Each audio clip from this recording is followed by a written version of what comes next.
Good morning students.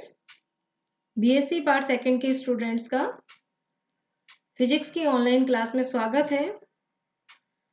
अभी हमारा topic चल रहा है फुल वेव रेक्टिफायर, जो कि पिछले लेक्चर से हमने कंटिन्यू किया है, जिसमें हमने पिछले लेक्चर में हमने ये चीज़ें पढ़ी कि फुल वेव रेक्टिफायर क्या होता है, उसकी फंक्शनिंग क्या होती है, फिर एवरेज वैल्यू हमने निकाली थी, पल्सेटिंग करंट एंड वोल्टेज के लिए आरएमएस वैल्यूज निकाली थी और उसकी एफिशिएंसी निकाली थी।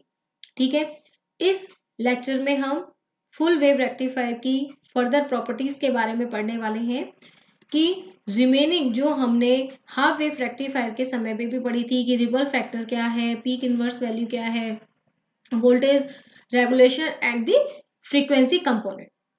ठीक है, तो चलिए हम शुरुआत करते हैं हमारे रिपल फैक्टर से। अब रिपल फैक्टर जो है, जैसा कि हम डेफिनेशन पिछले हाफ वेव रेक्टिफायर के समय पे भी पढ़ चुके हैं कि जो हमें आउटपुट में पल्सेटिंग वोल्टेज हमें मिल रही है, ठीक है, तो उसके अमाउंट को ही हमें डिटरमाइन करना है। किस तरीके से कि आई AC अपॉन IDC कि डायरेक्ट करंट के कंपैरिजन में उसमें AC कंपोनेंट यानी कि अल्टरनेटिंग कंपोनेंट कितना है, उसको हम रिपल फैक्टर के थ्रू निकालते हैं। तो IAC upon IDC is equal to वही, ये हमने पहले वहां से यहां तक हम निकाल चुके हैं कि I RMS स्क्वायर अपॉन में IDC square -1 under root.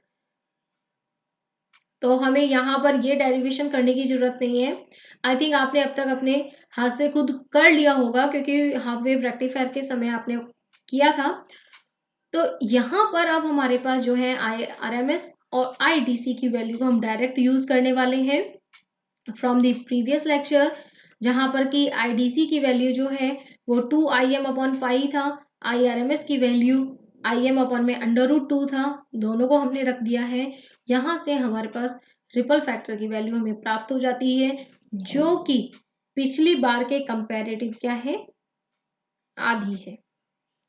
Okay, तो इसका मतलब रिपल फैक्टर जो है वो पहले की कंपैरेटिव अब की बार क्या हुआ है, कम हुआ है। अब की बार जो पल्सेटिंग पोर्शन है वो कम है। ठीक है, हाँ, फुल वेव रेक्टिफायर के समय पर। सेकेंड है वोल्टेज रेगुलेशन। तो वोल्टेज रेगुलेशन के लिए हम क्या करते हैं, आपको याद होगा कि जो हमारे पास आउटपुट वोल्टेज है उसकी लोड करंट पर जो डिपेंडेंसी है उसको हम वोल्टेज रेगुलेशन पे देखते हैं। जैसे कि हमने पहले भी आपको बताया कि कोई भी अगर आइडियल वोल्टेज सोर्स है तो उसके लिए वोल्टेज रेगुलेशन 0 होता है, यानी कि जो आउटपुट वोल्टेज है वो लोड करंट पर डिपेंड नहीं करता है। अब आउटपुट करंट हमारे आउटपुट वोल्टेज क्या है, हमारे पास EDC है। ठीक है, EDC इज इक्वल टू हमने फुल वेव रेक्टिफायर के लिए ये निकाला हुआ है, पिछले जो इक्वेशन नंबर 4 है, जिसमें आप पिछले लेक्चर में आपने पढ़ा भी था, इसी को ही हमने इस तरीके से वापस लिखा। और इक्वेशन नंबर जो 11 है, अब वो जो है वापस से जैसे हमने हाफ वेव रेक्टिफायर के लिए एक इक्विवेलेंट सर्किट हमने देखा था, उसी तरीके से यहाँ पर भी ये एक फुल वेव रेक्टिफायर के इक्विवेलेंट एक सर्किट हमें प्राप्त हो जाता है, जिसमें कि हम क्या कर रहे हैं कि ये एक ऐसे सोर्स को बताता है जिसका कि पोटेंशियल कितना है, EMF है 2Em अपॉन में पाई। ठीक है, स्टेडी वोल्टेज सोर्स है, E is equal to 2Em upon pi with the internal resistance R।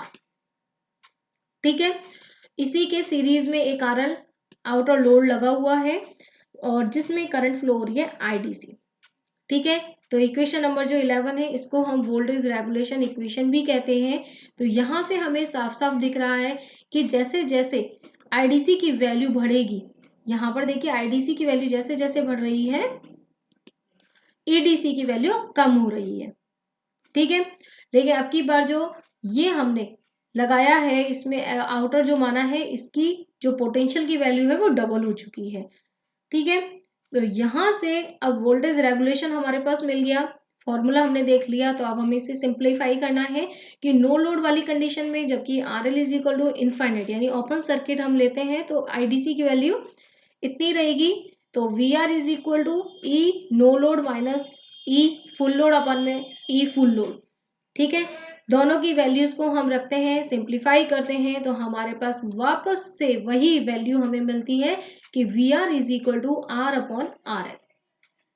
ठीक है, ज्यादा कोई टिपिकल डेरिवेशन नहीं है जो आप अपने हाथ से ना कर सके, तो प्लीज एक बार अपने हाथ से जरूर कर देख के देखें। मैं बार बार कह रही हूँ क्योंकि यही डेरिवेशन आपके एग्जाम्स में आते हैं, तो आप एक बार हाथ से कर लेंगे तो आप भी श्योर हो जाएंगे कि हाँ आपको ये चीजें करनी आती हैं।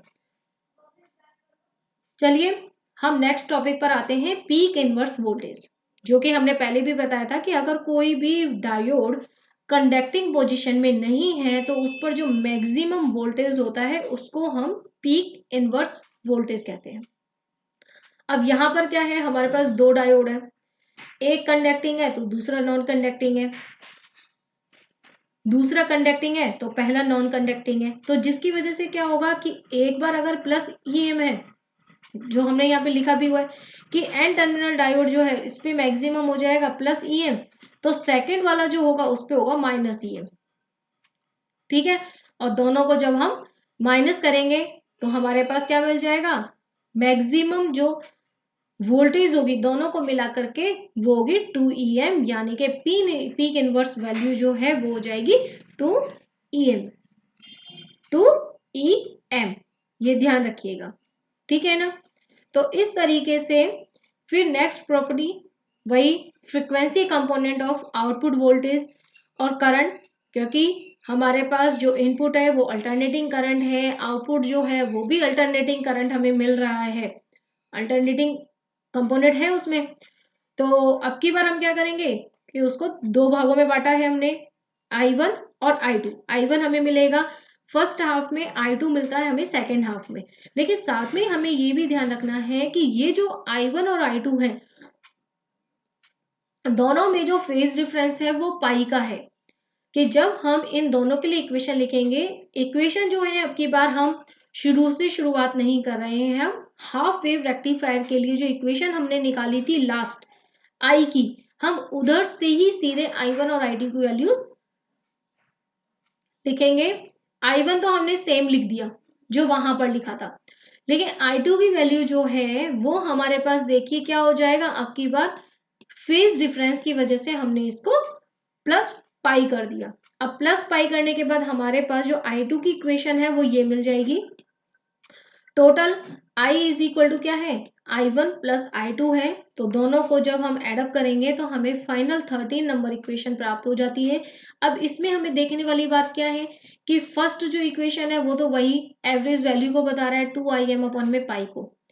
ठीक है, उसके बाद जो फर्स्ट हार्मोनिक थी जो हमने वहां पर निकाली थी, तो वो जो वैल्यू वो आपकी बार नहीं है, यानी कि first harmonic having the same frequency is absent, अब की बार एब्सेंट है।